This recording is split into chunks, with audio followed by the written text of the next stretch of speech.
Here's what you've been missing over at patreon.com/Addressing Gettysburg. You're listening to Addressing Gettysburg. Hello, ladies and gentlemen. Welcome to this episode of Addressing Gettysburg. Today, we are going to embark on a part of, well, American history in general, but certainly Civil War history that I bet you a lot of you don't know about already. Maybe on the periphery, maybe you catch a story here and there, or you hear about a person here and there. I know we've all seen the movie Glory, but there's a lot more to the story, of course. And so we're going to talk today in a very general sense about the history, the African-American history during the Civil War. So our guest today is Scott Hancock, who is in the history department over at Gettysburg College, and he's a professor of Africana Studies. Scott, welcome to the show. Thanks for inviting me on. You're very welcome. Thanks for accepting. Let's get into the history. I want to give everybody in the audience a feel for what it might have been like to be a black person in the middle 19th century during the Civil War, even a little bit before the Civil War, if you want, and a little bit afterwards. The more I'm starting to learn about the black experience, the more I'm realizing it was like this whole parallel universe that was existing at the same time as the history that I've been taught my whole life, in school. All of us have been taught in school. But there's a whole other story that's been going on, and we don't really know it too much. So what was it like? Like, what you got freemen, you got slaves. Give us an idea. Tell us what it was like. Well, the experience varies tremendously depending on where you are. If you're free or enslaved, 90% of the black population on the eve of the Civil War are enslaved, so about close to 4 million people. And then you got another 500,000 or so, well, actually less than that, who are free, scattered in the north, south, in the west. Of course, the west, we're talking 1860, the west is Missouri and Kansas and Nebraska. And the southwest is Alabama, Mississippi, Louisiana, Arkansas, Texas. And the majority of enslaved people are doing manual labor, agricultural labor. Cotton is a huge part of the U.S. economy, and what enslaved people are producing is a huge part of the economy. In fact, some have said that basically about 6% of the population of the United States, to be the enslaved people, accounted for about 50% of the economy in terms of direct and indirect impacts. And so their experience is very different from someone who's perhaps a craft person, whether enslaved or free. It's very different from someone like Frederick Douglass, who's traveling around the country speaking, or the Sojourner Truth, or black domestic workers, women and men. So it's there's no one experience that we could describe what it was like for black people, other than the fact that at best, they are, if they're free, they're second-class citizens, and barely even that, especially after 1857, when Judge Tawney says that the black people have no rights that the United States is bound to respect in the Dred Scott decision. And for the vast majority, it's not even close to that. Right? They have no rights. Period. They're not. They're barely considered human beings by many people. But that's, although having said that, it'd be a mistake to assume that the totality of black experience is just one of suffering and being victims. That shapes by far a lot of the black experience in the U.S., whether you're talking about Gettysburg or Boston or Mobile, Alabama. Well, go into that a little bit more when you say it's not all victims. Give me more of that, because you don't hear that too often today. And so, what do you mean by that? Well, so black, like anybody else, black folks are trying to find ways to survive.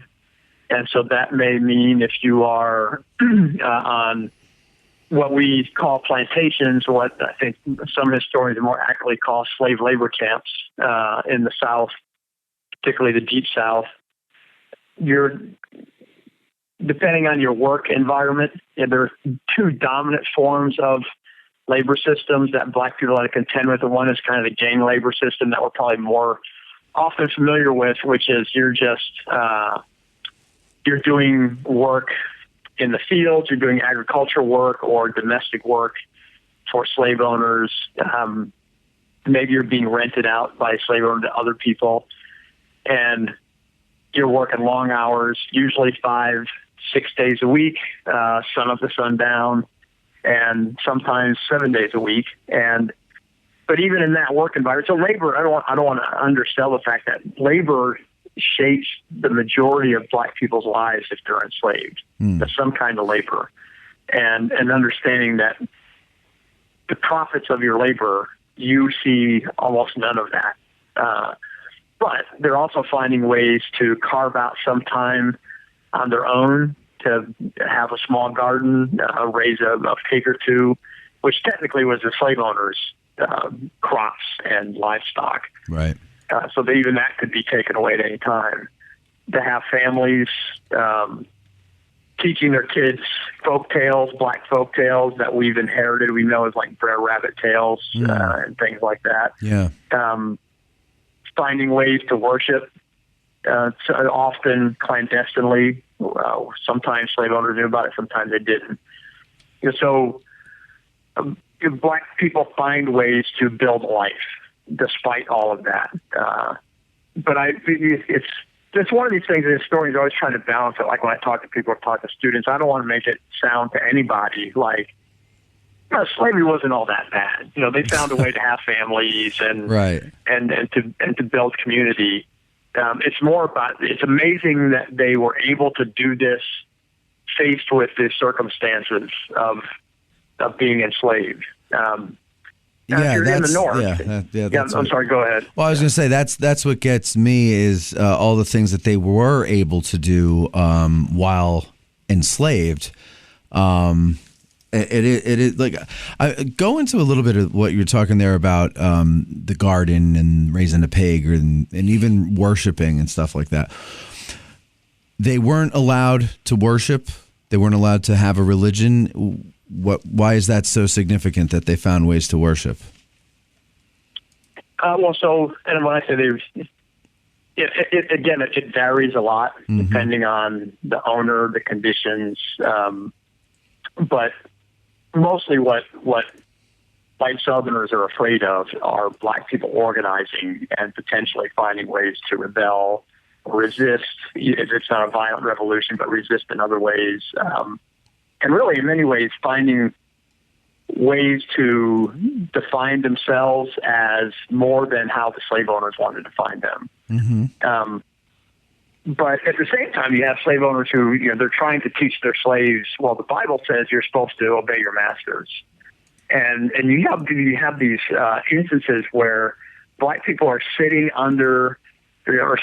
in a building or outdoors listening to white preachers who have the endorsement of slave owners tell them this stuff, kind of nodding their heads, but afterwards, for the most part, most African Americans kind of who had adopted Christianity or some form of it understood that there was more to the story than that, than the Bible saying, obey your masters. And so they found ways to build a worldview that defined themselves as people who had value. But again, not to say that this constant message that they're inferior and that they are somehow less than white people. I'm not saying that has no effect on them at all. I would imagine it has a huge effect. Yeah, I mean, the fact that you've got to wrestle with that and always push back against that, even that's going to be at times mentally exhausting, mentally and spiritually exhausting. Sure. But, it's demoralizing. But at the same time, Christianity has a huge influence among enslaved people from the First Great Awakening on. And that's, again, I don't want to paint a picture like it's monolithic. You got plenty of black folks who reject it, or their faith is somewhat dubious or syncretic. It's often wrapped up with African belief systems that had survived the Middle Passage and survived centuries of slavery. So you get a spectrum there too of people who would be very much part of the black church tradition today. They would look a lot like that, and folks who would reject it, or somewhere in between. Well, you bring up things that survived the Middle Passage. I mean, that was a huge thing. Is that when they were enslaved and brought over here, their culture had to be stripped away. They couldn't have that, right? Like, let's go through that. Give people an idea of that whole process. Yeah, so there's an attempt to do that, but I should actually qualify that term, the Middle Passage, because we understand the Middle Passage as the trip across the Atlantic, and actually it's a lot of passages. It's the land journey in Africa, walking to the coast, which could be days or weeks. It's being held in slave pens or fortresses on the coast, which could be days or weeks. Often they're then, when they're brought out by canoes onto slave ships, they're on a slave ship that travels along the coast of Africa for weeks or months, because it's a profitable business, right? It's an economic model where slave ships and their captains and their investors, they stop at one port, they might take on 30 enslaved people. That's not enough to make a profit. You want to fill your ship with 200, 300, 400. So they might wait at that port for a few more days or a week until another group comes in, and then travel down the coast. So if you have the misfortune of being one of the first people to be boarded onto a slave ship, you might be on that ship for a couple of months before it actually departs across the Atlantic. How long was the trip across the Atlantic then? Depending on currents and winds, it could be anywhere from 3 weeks to a few months. And then when you land on this side, often some people, some Africans are disembarked, say in some place like Cuba or Barbados, and then from there go to South America or to Florida or South Carolina. Yeah. And then there might be another inland journey to their final destination. So you're talking about a process where the whole passage, the transatlantic slave trade, for some people could be a year. Oh my God! If they survive it. Right. Yeah, if they survive. And so what you get is a lot of different ethnic groups in Africa, often speaking different languages, right, who are boarded onto a ship. And you might be in with a group where maybe there's a few dozen people who speak your language, or you might be on a ship where nobody speaks your language. Right. And then the trauma of coming across the Atlantic, and then wherever you land in the Americas, and since we're talking about the U.S., we'll think about the U.S. So you land in the Carolinas or Rhode Island or wherever it may be, and then where your final destination is, you're in with a group of people, some of whom were born in the United States or the American colonies, some of whom have been here for generations, some of whom have just arrived. By the time of the Civil War, there's no slave trade. The only slave ships that are coming into the U.S. after 1808 are part of the illegal slave trade. And even that is almost gone. The last slave ship to come into the U.S. that we know of lands in Mobile, Alabama in 1860, 1859, 1860. The Clotilda, which is a slave ship, a captain, an Alabama guy, did this on a bet. Somebody bet him that he couldn't transport Africans across the Atlantic. So he did it and brought in 100-some Africans. There's a town near Mobile called Africa Town. The descendants there for generations have said, we were part of this ship, and nobody really believed them. And then some marine archaeologists a couple of years ago found the ship in the Delta. Oh, I remember that. Yeah. Yeah, there's a video, a great video on it. Yep. In fact, Questlove, the artist, the musician, who's part of the Roots. Yeah, he's descended from those people of the Clotilda. Really?